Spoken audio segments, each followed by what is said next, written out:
Hi everybody, welcome to Caketastic Cakes. It's Jen and I'm going to show you today how I made this cake from Minecraft. And if you find this video helpful, please like and subscribe because it helps me out. Alright, to begin my Minecraft cake, I started with a square. So I have a couple of cake pans that I have from Atico. They're actually a Atico brand or Attico maybe. But they are amazing because the walls are so straight. I love them. They're like really deep, very straight, perfectly straight. So I started with the cakes. I have two of these, as you can see here. It's one cake that I cut in half. I iced in between. I'm going to ice on top, and then I'm going to add another layer. So I ended up with 3 layers out of this cake. When you're making this cake from Minecraft, you got to be aware of your dimensions and your sizes and everything.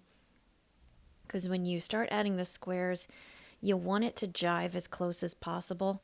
And it might not be perfect, like my cake, it's not perfect, but it certainly looks good. And if you could do better, then do it. That's great.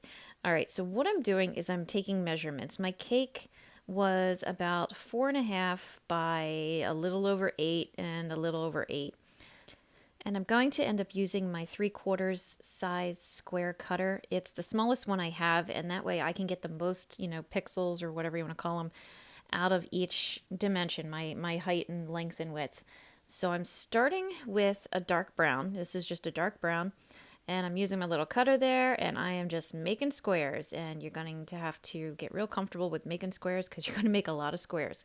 Now, when you look at your cake, pick which side is going to face forward. Okay, this is pretty important. And when you start placing your dark brown squares, they're going to go along the bottom and up the corners of the cake. And when you place them, you want your first ones, the ones on each end, to overlap a little bit.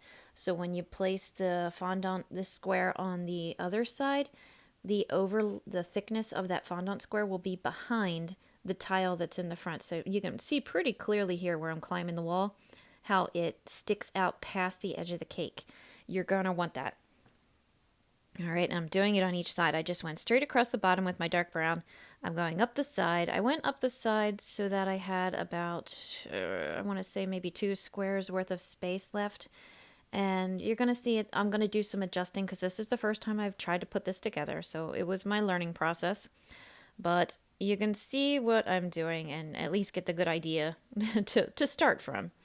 So again, you see how those ones on the sides now stay behind the front tiles? That's what I was talking about before when I said to make sure they overhang. Once you get to the back of the cake, it's not going to matter as much. Of course, you still want it to look nice. So, take your time, make them line up. And chances are it's not going to be perfect. If you find that you need like a half a square or something like that, what are you going to do? You cut a half a square, put it in the back, toward the far side of whatever you're working on, away from the front. Just do the best you can with it. That's all you can do. It'll still look good overall. So don't worry too much about that. Now I am using some very, very, very light beige squares here. And you see I've got 2 on each corner there. You see how my walls go up the sides. If it overhangs anywhere, it's not showing in the front. It might show in the back, but it's not going to show in the front. I'm now making more squares. I've got copper colored squares here. And the little batch that's to the right of the copper there is a mix of the brown and the copper that I put together. So now I've got different shades going as well. So I've got my dark brown, my copper brown, I've got copper, and then my really, really, really light beige. For now. We're going to add more as we go. If you want to get really, invested in this, you could add more shading and more colors, but I figured 3 was good because I get tired of mixing colors and cutting out squares. Now, as I'm building it, I'm filling in the center of my dark brown with mostly the copper, and I'm just sticking a random dark brown or mix, blend color here and there, no rhyme or reason, just wherever I felt like it needed. You need a couple of them. You do have to do it, so throw a few in. But it doesn't have to be a lot, and just keep it random. And here's what I was talking about before. I ended up taking off another of the dark brown tile down the side because I felt like it needed to come a little lower. So now I've got 3 going up, I believe it is. Nope, it's 4, isn't it? 1, 2, 3, 4. I can't count. 1, 2, 3, 4. Yes, 4 dark browns, 3 of my beige, light beiges. And now I'm going to space out where the icing of the cake comes down to. If you look at a picture of a Minecraft cake, you're going to see there's 2 tiles between where the icing comes down. I didn't have room for that, so that's why I'm telling you the dimensions of the cake I have, because this is how it all worked out, and it really worked out pretty well. Instead of the 2 between, I only have space for 1 in between, but I get 4 dips of the light colored icing on each side. And that's what the cake looks like in Minecraft, so I'm going with it. I'm running with this. All right. If I had maybe like a 1/2 inch square, that might have worked a lot better, but I don't. The smallest I had was 3/4. And again, my cake was 8 by 8 by about 4.5, a little bit over because of the icing thickness. All right, once I have my little divots filled in with more of that light beige, I'm filling the rest in with some white, just plain old straight up white fondant. And you can see I have mixed in a little beige one just in the center toward the top, just again to mix it up a little bit. And you can also see I've got more colors. I've got pink. It's actually a rose color. Sorry, it's actually rose, burgundy, and just straight up red, as well as my white. So it's a lot of colors. You got to be really into making colors and making squares when you take this cake. Now this side, did you see it didn't fit right? So I had to trim that last tile off a little bit. But it's in the back or off to the side, so it's not the front of my cake, so I don't care as much. Of course, it'd be perfect, it'd be great if it was wonderfully perfect and perfectly square. Perfectly. But it's not, because that's the world I live in. I do the best I can. All right, once I get all the sides done, you can see how it's got the 4 little dips of the icing on the sides. For some reason, I have no idea what I was thinking. I forgot to do that on the back. I just went straight across on the white. So, when you see that, pretend you didn't see it. Pretend I did it properly.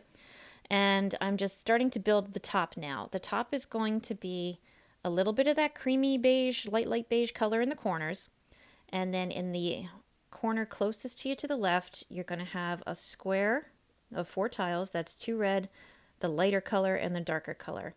And then one of the medium color, the lighter colors, just kind of by itself, you see there. Put in a light beige here and there. And in the center, again, because my cake isn't, proper scale for a Minecraft cake, it was supposed to be shaped a little bit different than this, but this is what I did. I just made a perfect square in the center, and nobody called me out on it, so I think it worked. So I made my square as best I can, matching the light and darkness of the pattern I was following, the picture I saw. I'm just filling in some more with the white, an occasional beige, very occasional. And as you can see, I have a red one in there, I've got a rose one in there, I've got a burgundy just kind of thrown in. Keep building. That's all you got to do. Just keep on building. I have another burgundy one in there. I'm working my way to the corner, so I've got the light beige. Working with the whites again. Just keep going, keep going. I hit a point where I'm going to make another square. This one is a little off from the other one, so be careful of your placements if you do decide to follow what I'm doing. And again, just follow the same pattern with the 2 red, a light and a dark. Fill in the rest, put a couple more random reds of different shades in there. And then I'm using my fondant paddles to press everything as square-like as I can, which it came out pretty good. I gotta say, it was rather square-ish. And put it all together, and there you go, right? So not too shabby, right? So there you go. There's my Minecraft cake. So if you found this video helpful, please like and subscribe. It does help me out. I've got a ton of other videos out there, as well as a plethora of Minecraft characters themselves. So check those out if you want. And as always, thank you for watching Caketastic Cakes.